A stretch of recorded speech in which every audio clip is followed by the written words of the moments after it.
là aussi, une héroïne qui est à la fois une vraie midinette sur le plan sentimental, elle tombe toujours sur les mauvais hommes, y compris, allez, on va pas tout dire, mais il y a une fois, elle aura chaud parce qu'elle aura pris des risques sans le savoir d'être tombée amoureuse du mauvais.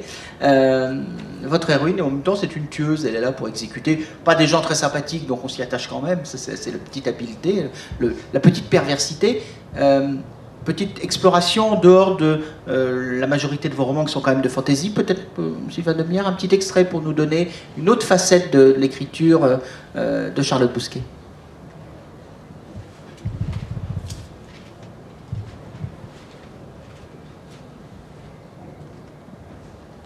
Mets-toi à la place d'une de ces malheureuses, de Mathilda par exemple.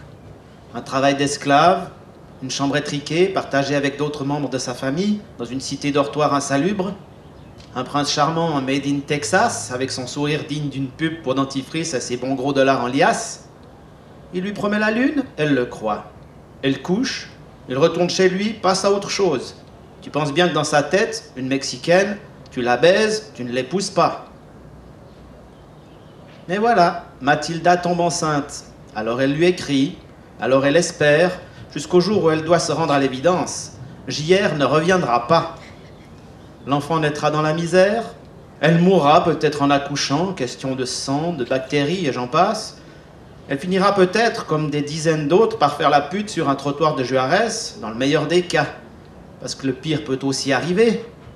Crimes sexuels, snuff movies. Pour se dégénérer, une mère et son bébé, c'est le pied. Ne fais pas cette tête-là, Najaras. Tu sais comme moi que ces raclures n'ont pas de limite. Il t'expliquerait qu'un nourrisson, c'est génial, parce que c'est bien étroit. Qu'une salope en cloque, ça rapporte. Et bien d'autres choses encore. Imagine Mathilda, seule, désespérée, retournant chez elle après une harassante journée de labeur. Il fait nuit, la station de bus est déserte, plus glauque encore qu'à l'accoutumée. Elle regarde alentour, méfiante.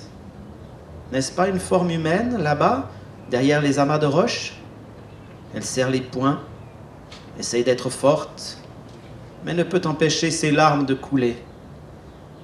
Et soudain, une femme vêtue de blanc surgit à ses côtés, la prend dans ses bras, la console, lui offre la vengeance, la puissance, le monde.